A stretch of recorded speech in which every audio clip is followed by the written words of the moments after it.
Hello, everyone.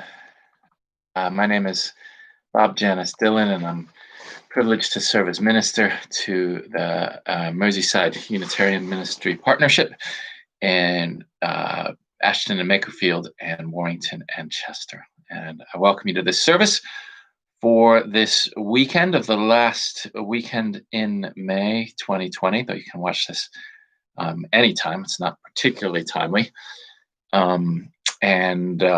But if you're watching it this weekend, I hope you're doing well. I know this has been a hard week for many, a difficult week in many extreme ways or subtle ways, or as we go to, what is it, week 10, week 11. So just trying as best I can to hold everybody in my heart, and I'm sure you are too.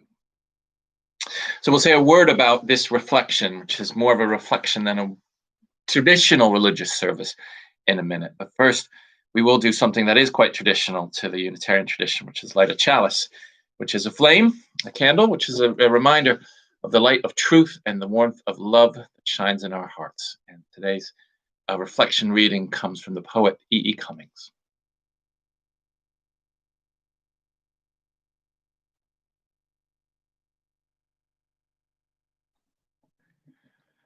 And now you are, and I am now, which is a mystery which will never happen again, a miracle which has never happened before. And now you are, and I am now, which is a mystery which will never happen again, a miracle which has never happened before. By the poet E.E. Cummings. I can't keep this in view, but it's right here. And we remember that the light is lit within us, the light of love, the light of truth amongst us and within us. So for this service, what I thought I would reflect on here today is thinking about the lessons we'd like to learn out of this terrible crisis. I was thinking about when we emerge from this time of this global pandemic, and I know we're not there yet. We're not all that close yet in the UK or US. We still have a long way to go. And I'm here in the UK. And yet, we've had some good news, I think. We're getting there. And it's nice to think about the future when we feel in the interminable present sometimes. So what I wanted us to reflect on is, what about this time do we cherish? What are the values that we're taking forward from this time? And I was inspired by the conference, Ministry in the Time of Pandemic, which was put on by the Unitarian Movement. So if you attended that, full credit to them for inspiring this service. And you may have heard bits of this before. But I've come up with 5, because 5 is a nice number, things that I'm thinking about that I would like to have as practices, as ways of life, of ways of being in my own life and reflected in our society going forward after this time of pandemic and in this time as well. And you might have your own thoughts about this. Of course, my word is not final. It's not even final for me. I may change my mind in the weeks ahead. I suspect some of these will evolve. It's just my snapshot of where my thinking is right now. Hopefully the technology will work, but we may get cut off. If so, I'll put the second part on another video. I haven't written a full sermon. I've done it in notes today. You see some of these notes, speaking from the heart. I'll try not to go on too long, which is always a challenge for me, but I also won't try to go too fast. I think it's important. These are careful questions. So if it does go on a bit, my apologies. Of course, if you're watching this on YouTube after, you can always hit the fast forward button or put me on a faster speed, but I don't want to rush. Speaking of not rushing, I'd like to start with a meditation, a little brief reflection, because I asked that question. I'd like you to take a moment to think of it yourself. You don't have to come up with a moment now. To think about start thinking about what are the values or ways of life. What are the things that this difficult time has taught you about what you cherish and what you value in your life? So I invite you to just settle in where you are, get comfortable. If you're sitting down, just feel maybe the feet against the ground, or if you're lying down, feel your body against the bed or the cushions. I invite you to breathe in and breathe out. Notice your breath.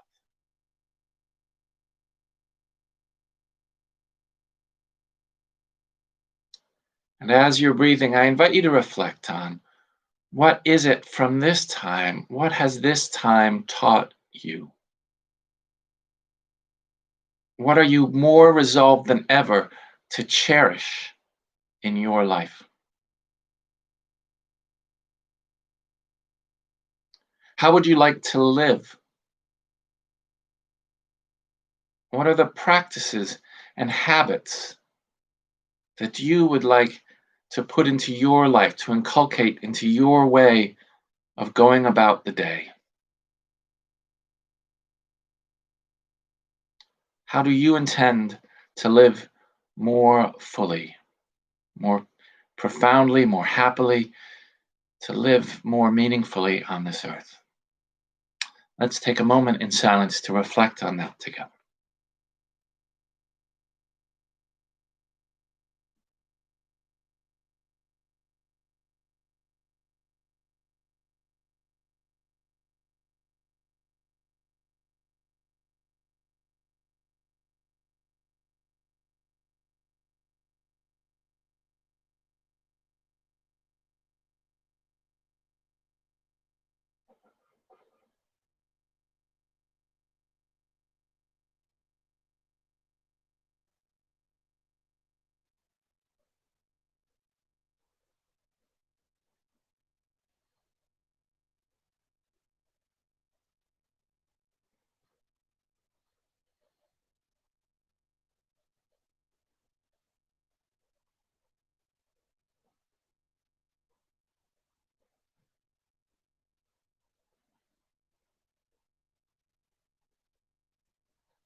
As I ring our chime, I invite its tone and its silence to ground us in this moment, in the now.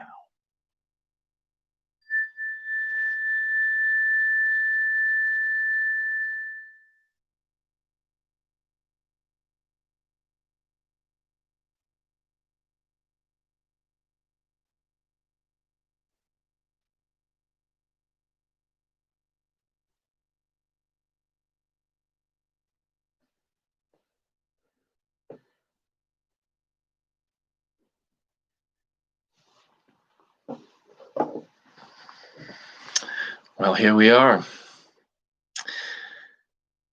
So I'm going to share the five that I came up with, and as I say, they're not the final word on anything, but I hope they'll bring in some thoughts for yourself. We will have a couple of little teeny tiny songs and prayers in the midst of it, but it'll largely be a reflection. And I hope you can appreciate the high-tech way of delivering this. The first one, put in the word, is deliberation. Funny word to start with, deliberation. But deliberation, I thought of, is a word about thinking through our lives and living deliberately, which means living with intention. And I was thinking of Henry David Thoreau, who some of you may be familiar with, who wrote, "I went to the woods because I wished to live deliberately." And we are in the woods now, are we not, friends? We're in that very different place than we were perhaps 3 months ago.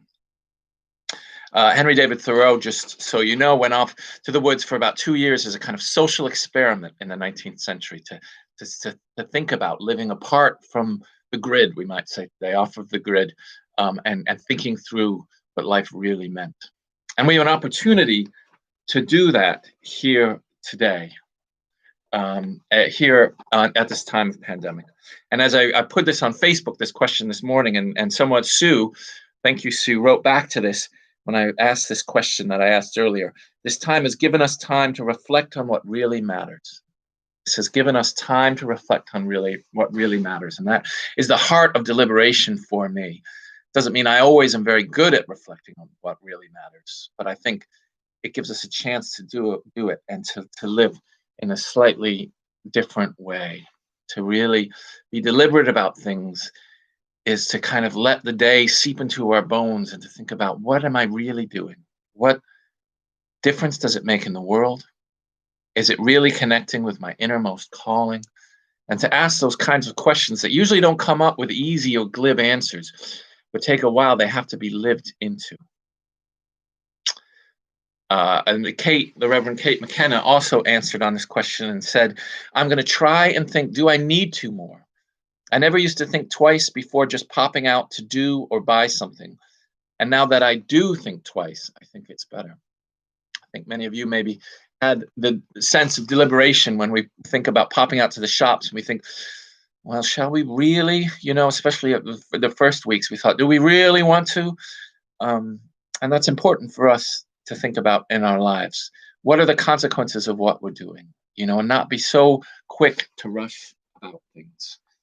I think this has profound implications for our planet and ecologically, but also spiritually, it has profound implications. And I remember someone said to me, I believe it was John Gaiman. I think it might have been Andy, but whoever said it, I think it might be John. John makes instruments for a living, which is a wonderful occupation, makes guitars and stuff like that. And he said, he was feeling like he was rushing about, as so many of us feel like. And he said one week he decided he was going to go half as quickly. He was going to go twice as slowly, in other words, and do everything much more slowly. And he said, Bob, at the end of the week, I found I got just as much done, if not more so. And I've tried that, and I find it's very similar. If I'm rushing about, usually that's to serve some need in myself to feel like I'm being busy without actually getting much done. And sometimes I've taken John's advice and I've said, why don't I try to go half as quickly and just slow down on everything? And it makes a difference to slow down sometimes. It's not what is in the air in our culture, in this culture of speed. And there's nothing wrong with speed sometimes. But to go through the day deliberately and slowly, to be aware, to think, not just with our heads, but sometimes to think with our bodies, to think with our emotions, to think through, how does this feel? What is this? To really be deliberate and kind of go through the day and give as there's a West African saying, to move slow enough that our soul can catch up, to not move so quickly that our soul gets left behind. And I think we're finding in this time that we can do this. We can live a little bit differently. So that's number one. And before we move to number two, I have a little prayer about that deliberation, which is sort of about checking our actions. And it comes to us from Laura Jean Truman in Atlanta. And I am very grateful for her words, which are a meme on social media, as well as being a wonderful prayer. So I'll say this prayer, which I think is a very, very much a prayer about deliberation. It's a short prayer. God, keep my anger from becoming meanness. Keep my sorrow from collapsing into self-pity. Keep my heart soft enough to keep breaking. Keep my anger turned towards justice, not cruelty. Remind me that all of this, every bit of it, is for love. Keep me fiercely kind. Amen. And notice that Truman here doesn't say that we can't be angry. She doesn't say that anger is wrong. In fact, anger can be quite holy and important. It's about being deliberate with the various emotions that we're feeling. Thinking about how are they being used for the greater good? How are they connecting with God, with the cosmos, with justice, with kindness? I'm thinking about that. Okay, so that's deliberation. You like the suspense here? Here we go to the second one. Apologies on my spelling if I got it wrong. Whoop! I didn't mean to do that.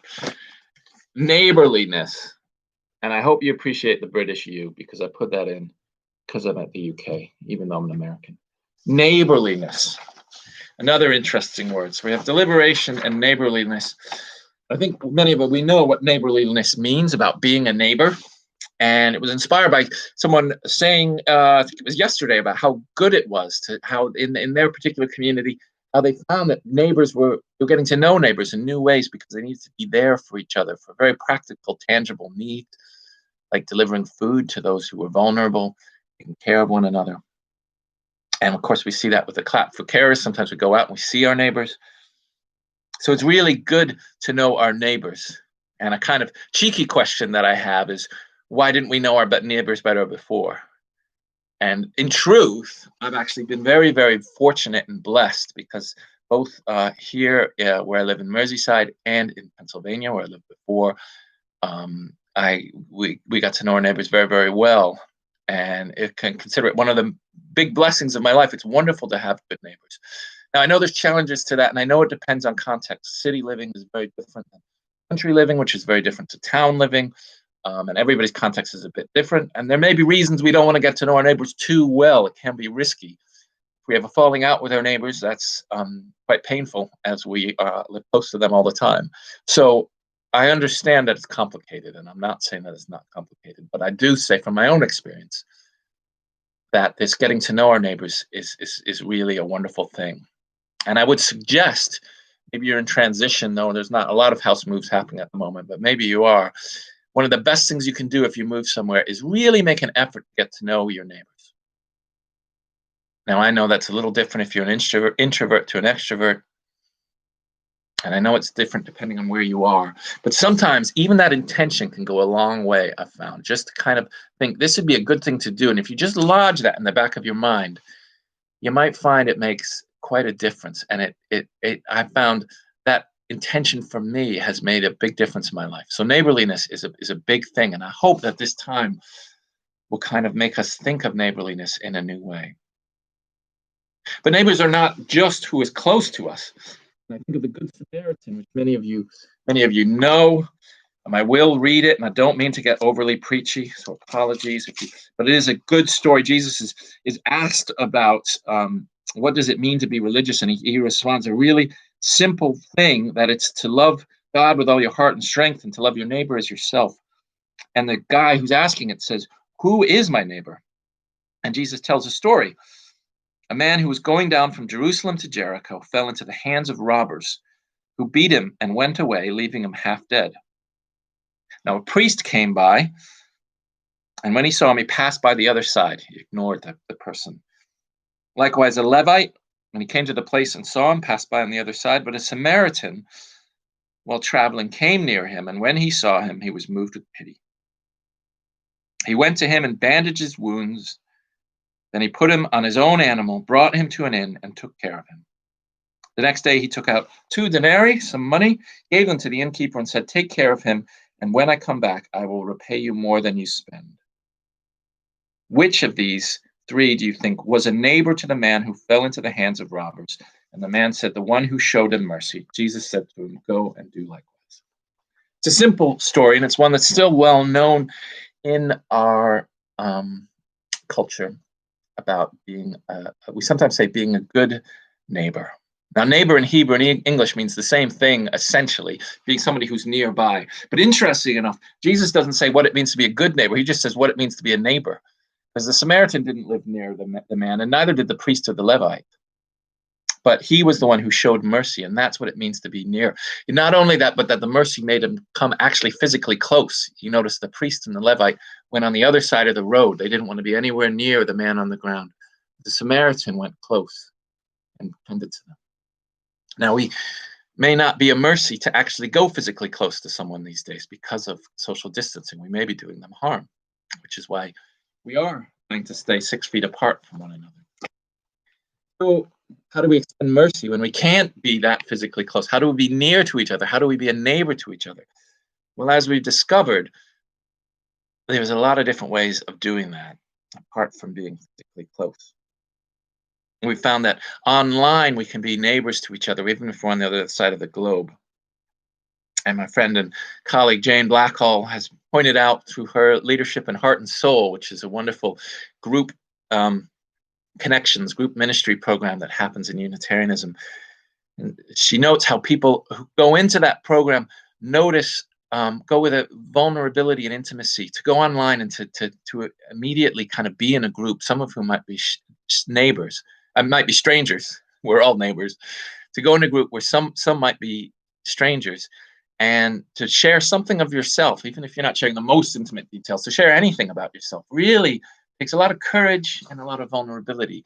And we're discovering that in online spaces. So neighborliness doesn't always just mean physical proximity. It's how we're near to each other on the lines of mercy, in the realm of mercy and kindness.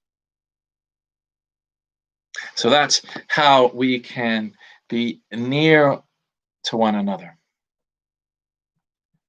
Ivan Illich, and I thank Reverend Claire MacDonald for this.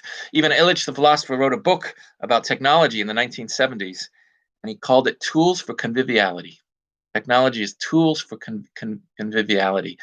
And if we think about what are the tools for conviviality in our society, we're thinking about what are the tools, both our spiritual practices and our intentions in the back of our mind, but also our societal tools. How do we keep convivial together? How do we encourage neighborliness? And I think that is of extreme importance as we continue in life. So number 3.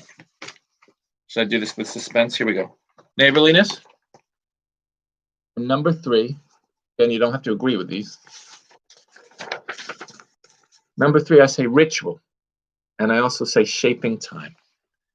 Now, I realize ritual may make you laugh. It makes me think of the Father Ted skit, and most of you, I hope, know Father Ted. And there's one where they're trying to stop a speeding milk truck that has a bomb on board. It's a terribly dramatic show. And the priests, the clergy, say, how about a mass? When they think, what can we do? And they say mass, and they have a religious service. And then when that's done, they say, well, could we do another mass? And of course, it doesn't stop the speeding milk truck. And it's meant to be humorous, and it is, but I do identify with the priest. I love a good service. So I know that, but I'm not actually just talking about going to church or chapel on Sundays. Ritual is an interesting word. I'm always keen on etymology, and ritual actually goes way, way back. And in the Proto-Indo-European, which is to say the really early languages, it may come from the stem re, which means to count. And if so, it's actually the same stem, and I find this really interesting. Religion is from the same stem as rationality. So we think about the science-religion divide. They're actually from the same root, to count. Religion, rationality is to count things, to measure things. It's the same. They're the same. Now, ritual has this function of counting and specifically of shaping time. Religion happens in a particular time and a way, and it's sort of a way that we shape space as well, but it's shaping time is what I'm talking about here in terms of ritual. And of course, this goes way, way back. The 7-day week is a religious concept. In the Judeo-Christian tradition from which we get the week, the reason we have a 7-day week is because of Genesis, where God creates the world in 6 days and then 7th day rest and the Sabbath. So this whole thing that we still observe comes from a Jewish myth, a Jewish concept of how we are as people, in a Jewish practice that is still practiced extensively today. So when people say, I'm not religious, you could always respond, well, do you observe the week? And if you keep Monday a little bit different than Sunday, and if you think they're a little bit different than Saturday or Friday, and if you notice the days of the week, well, you kind of are religious, actually. Because that is a religious practice. There's no questioning that historically. The days of the week are religious and ritualistic, really. The days of the week are religious. There's nothing set in the cosmos, in rationality. There's nothing in reason that says we have to observe the lunar cycle, which is basically what the week is, and observe the quarter times of the moon. But we do, and we still do in today's business culture. The Dow Jones is closed on Saturday and Sunday. So, it's funny how religion has this, and ritual has this staying power. Now, somebody could argue, well, that's not my choice. It's just the way that things happen. And that's true, but that's often true of religion. That's collective as well. And collectively, at least until recently, a lot of people work Monday to Friday. And that may be changing and may have changed even more extensively with this pandemic. But there's still kind of Monday feels different than Sunday and so on. So time is shaped for better or for worse. And I think one of the things we're finding is that, from a mental health perspective, at least, it's kind of a nice thing for many of us. It does vary from person to person, but it's a nice thing to have a sort of shape to time. We like having something familiar at the beginning of the day, and it makes a difference how we start our day. And many of us are always trying to improve the beginning of our day to make it a little bit more meaningful, whether it's saying a prayer or meditating or reading something that's special to us or just grabbing a cup of tea or coffee and looking out the garden, which can be a really profound way to start the day. And the same with the end of the day. How we end the day is really important. And these are rituals, these are regular things that allow us to mark the hours, to mark the day. And there's so many different ways we do that. And I think we're finding during the midst of this pandemic, many of us, that it's really important to do that. I know that I am. I know if I go out for a walk, I'm better than if I don't. Better in terms of better, usually better quality of life. It feels better. So I do try and do that. And sometimes I don't manage it.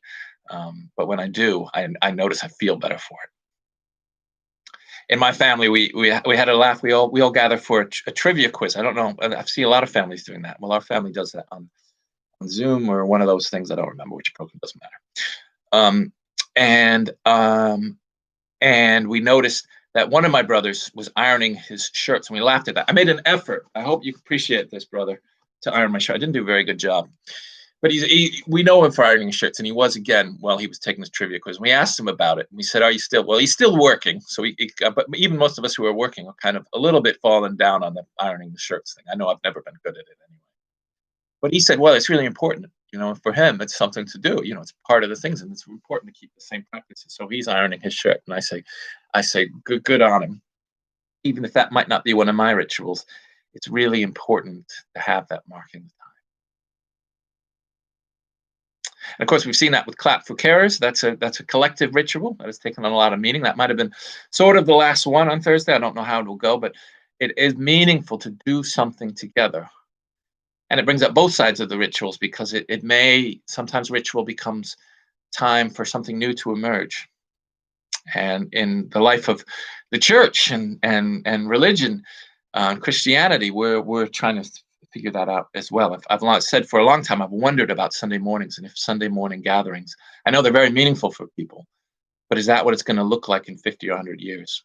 And there's nothing in the Bible that says you have to meet on Sunday mornings and it needs to be an hour and then you have coffee afterwards. It's more of a 19th century tradition, really, although doing something once a week has been long in Christianity and before that Judaism has been a really important thing. So there has been some sort of gathering once a week. But when it has to be and how long it has to be has varied over the centuries. So what will that look like going forward, and what will church look like, and will it be online or will it be in person? I suspect it'll be a hybrid of both. I think physicality and geography will still be really important, but I think we're seeing how we can be neighbors online as well. I think it will be both.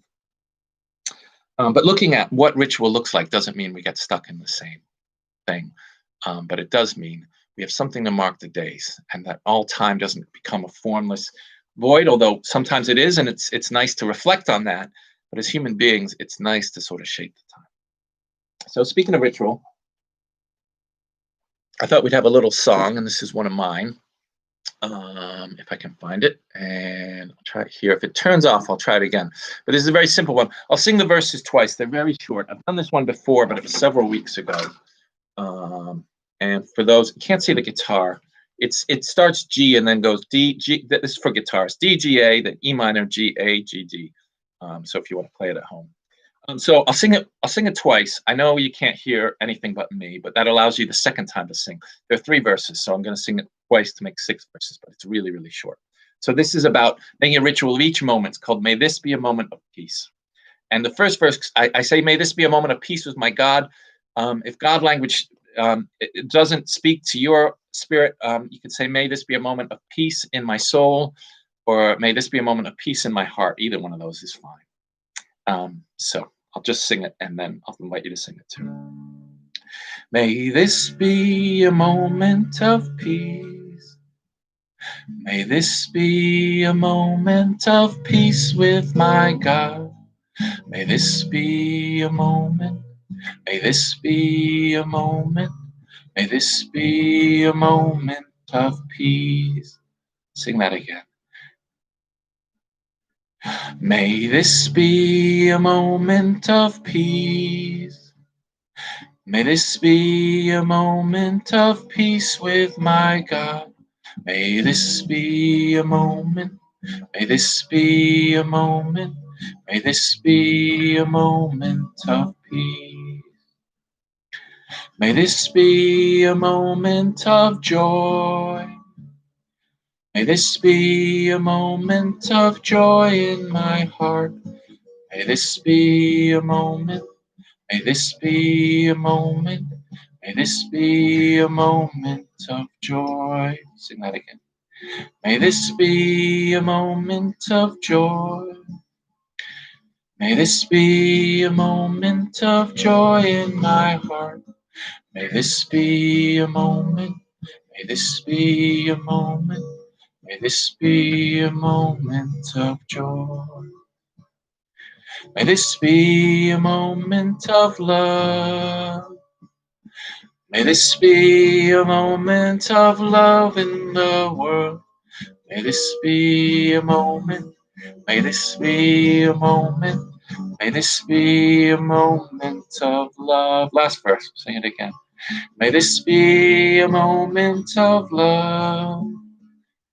May this be a moment of love in the world. May this be a moment. May this be a moment. May this be a moment of love.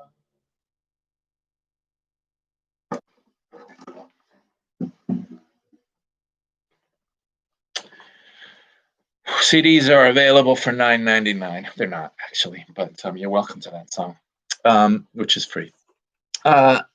Let's move on. We've done 3. What's number 4? I wonder what's yours. I wonder what's coming up for you and what you might say. So number 3, we've done ritual. And number 3, collective living, or Ubuntu, which I'll explain. So collective living, I wasn't sure how to say this. I didn't want to say just community. There's a wonderful quote by Starhawk on community. I won't read it now, but we're longing for a place called community that she writes about. I think that's very true. And I almost said collectivism, which sounds political, and in a way it is political, this idea of collective living. Aristotle defined politics as the art of creating happiness for the people within the city-state. And so I do think that's a good working definition of politics. And as you can see from that definition, religion has something to say about it. They're not exactly the same, but religion certainly has something to say about our responsibility to create happiness for one another. And we are all responsible for one another's well-being. And we've seen that with the pandemic, that we can cause great harm to one another. Incredible harm, just simply by, giving someone a hug, which is just a terrible thought. But in this case, it's true. And it's also true, no doubt, as many others have noted, that we can cause incredible good to one another. That we can, sometimes just these minor interactions that we may think are minor interactions can change someone's life forever. And we never know when it'll be. It's not when we usually think, when we're feeling grandiose and we think we're saying something magnificent. Sometimes it's just going about the ordinary day, but we can have an incredible impact on one another. So by collective living, I mean that we really have this incredible interconnectedness, this incredible way that we, as human beings, affect one another. And Ubuntu now it's a Bantu, a Southern African tradition, and I don't pretend to understand it, but I also don't want to exclude it just because I'm not an expert in it. So apologies for my relative ignorance. But Ubuntu, as I understand it, comes from the Zulu, the Bantu, the South African tradition. And one of the ways it's a philosophical notion of I am because we are. I am because we are, our connectedness. And one of the ways of expressing this is Umuntu Ngu Muntu Gabantu. I'm sure I pronounced that wrong. But that, in the Bantu language, is persons are persons through other persons. Persons are persons through other persons. Now, this is a philosophical notion, and how long ago it goes is scholars are discuss. And I'm not a scholar of the Bantu people, but it's a philosophical notion of great import that we are become human through one another. That we are persons through other persons. What really makes us human alone, even if we could be alone, which biologically is pretty unlikely. We're not created alone, and we are not, we're not alone on this earth. But this idea that even in terms of our day-to-day being, what makes us human is sort of transversed through other people. We are persons through other persons.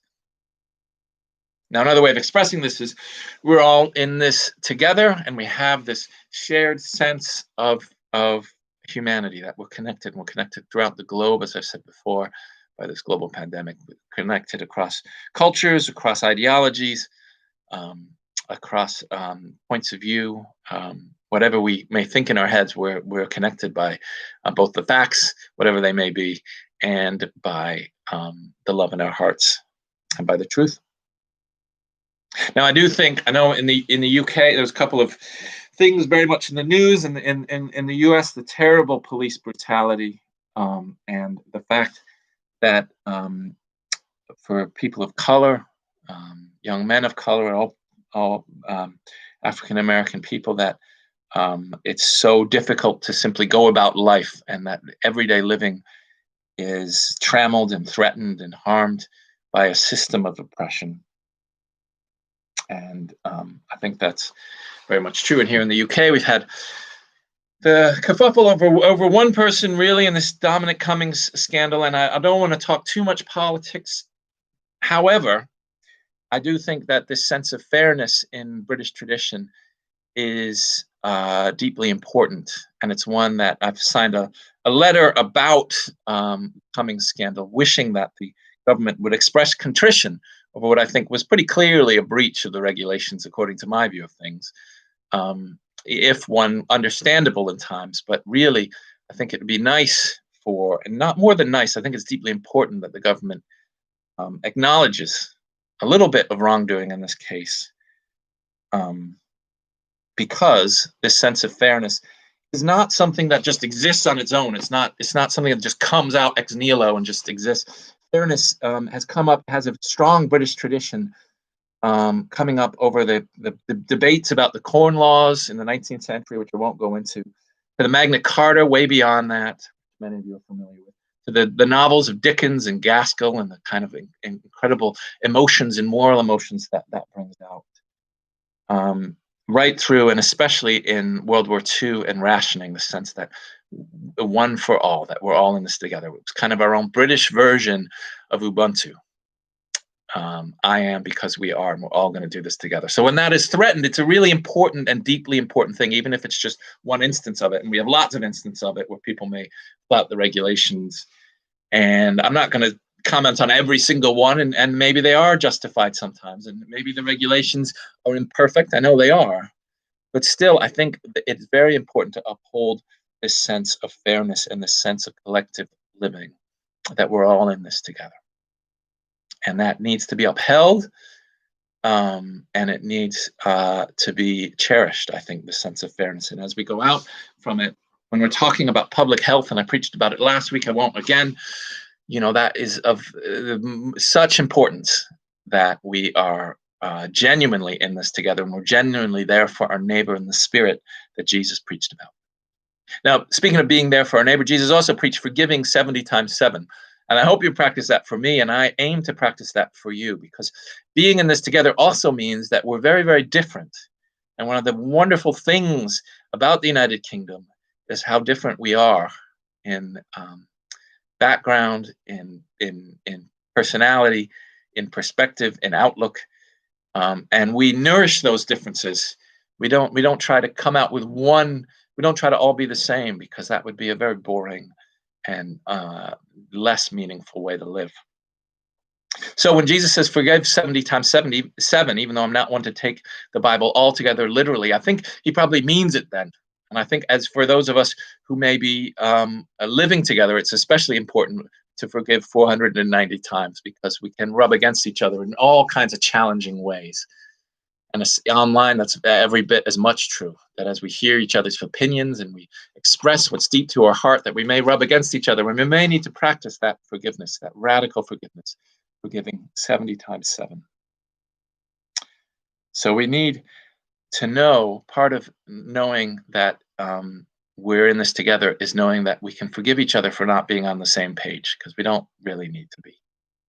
We just need to really try and be fair to one another, to be together, to try and understand one another, and to seek to forgive one another and apologize when we make mistakes. I was always moved by something that the evangelical author Rick Warren puts in his A Purpose-Driven Life. The first sentence on this, I picked up in the bookstore, and I remember reading it and just loving it. The first sentence being, "It's not about you." And I think that's kind of the sense of Ubuntu too, that there's something larger than us. And that's not to say, I know I read that as a white male who has sort of sense of privilege, and for other people, they may need the lesson that it is about you, that your life matters and that it's important. But for my sense, as somebody who's had an awful lot of privilege in my life, it is important to know that there's something larger than me. God, as I understand God, but also just anything that's bigger than me, to know that I'm just a small iota on this giant planet. And ultimately, it's not about me. It's not about me getting what I want, though that may be nice. It's not about my own needs or perspective, although that's a part of the mosaic. But ultimately, it's not about it's not about me. I'm just one person on this giant globe. And I think for all of us to know that it's not about you individually, I think a little bit of humility can go a long way. So that's what I mean by collective living, that there's something against this appeal to self-interest, that it's not about us. It's about us globally, but it's not about us individually, that there's something larger than that we can tap into. And I think that is healing as well as being very, very important. So we're on the last one, collective living, Ubuntu. I didn't put these in any particular order, kind of, but the last one I think is really important, which is touch. Now, I know this is a big one, and I know it's something that people are missing so much. And just highlight, if my browser will change here, what someone said. This again was Sue Kinna. Thank you, Sue. "I will never take for granted hugging the people I love again. I will never take for granted hugging the people I love again. May it be so." And so many of us miss that sense of touch, and maybe we'll appreciate it all that much more. Of course, many of us may be living in close confinement with other people, and maybe small children or toddlers, and feeling a lot of that touch. But I think I can say that for many of us, we're missing that sense of touch. And I think one of the things is to cherish that, how we touch each other. I'm not just talking about hugs. I noticed before this pandemic how powerful and how important shaking hands was. And I know that feels like a sort of formalized ritual, but I always thought, I've often felt I would shake anybody's hand, which doesn't sound like much. It doesn't feel like much. I'll shake someone's hand no matter what they're going through in life, or if they're done something in life, if they're a prisoner on death row, or if they're a completely different, religion or perspective than me, I'm perfectly willing to shake someone's hand. And that doesn't sound like much, but in practice, I know how powerful it is sometimes, just sometimes for people to know that we can touch, that we're connected, and that shaking hands is a sign of respect. It's a sign that I acknowledge you. And it's felt very difficult to not be able to shake people's hands, because it's so important to acknowledge. But as we said, the first one with neighborliness, that it's not, touch doesn't just have to be the only way we recognize one another. We can touch one another in the larger sense without physically touching, by recognizing one another. We've tried to find ways to do that, to nod and to smile. I found it interesting as we're walking around, when you're passing somebody else, you can't even really, used to say hello, But sometimes, now that's passed by talking. I think, well, you can't even do that. So you just have to kind of, you know, almost sort of halfway look at them and nod. But there's still this great human urge, is there not, to recognize, to really recognize. And in that mutual recognition, I believe there is great healing. We sort of tend to one another. I know in I was thinking about in Genesis when Cain kills Abel. It's not a happy bit of Genesis, but after that, Cain has that famous phrase, "Am I my brother's keeper?" And I wasn't sure what that meant. I had to look it up. But in the Hebrew, it sort of thinks about keeping watch, about tending to something. You can keep a garden, or you can keep a sentry post. So it's sort of watching out for each other, recognizing each other, tending to each other, just like you tend a garden. We keep one another. And the Cain and Abel story seems to be saying, it's not so good for us to be separate from one another. Cain asked that question. It's the ultimate separateness. I mean, you've got a murder there. But really, we got the first two brothers, and immediately they're just different from each other. And we notice that difference about the way they live their life, about how they are. And then Cain says, am I really my brother's keeper? And though the question is kind of left there, I think the answer is yes, that we do tend to each other. We're not fully responsible for each other's actions, perhaps. Well, I don't think we are. But we do keep each other. We do tend to each other. And that touch is a way of saying, sister, brother, you are in my keeping. Instead of turning around and fighting one another, as we're too tempted to do with fisticuffs or in our words, that we tend one another. And that not just in our physical touch, but in how we are, that we recognize that we are one another's keepers. So anyway, that's my 5 reflections on what I'd like to practice a little bit more coming out of this pandemic. Whether I will, maybe you can be the judge and correct me where I go wrong. I pray that you will. We're going to close with a little bit of a prayer and then one more little song, very simple, more of a chant than a song, really. So what I'd like you to do, think about touch. I'd like you to put your hands together in some form. If you're privileged to have 2 hands, and if not, maybe touch. Notice some part of your body touching, maybe touching the bed or the chair. And just notice that sense of touch.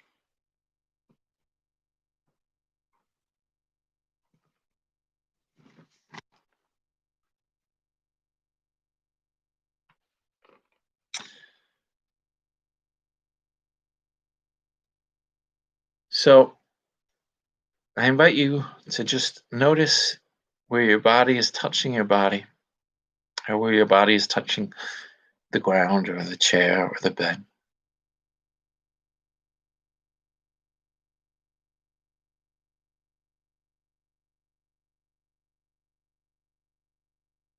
And notice what a warmth it is to touch something else,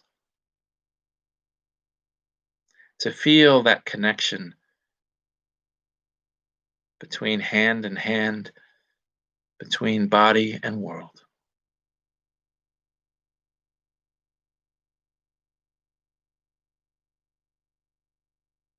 You are connected with this world.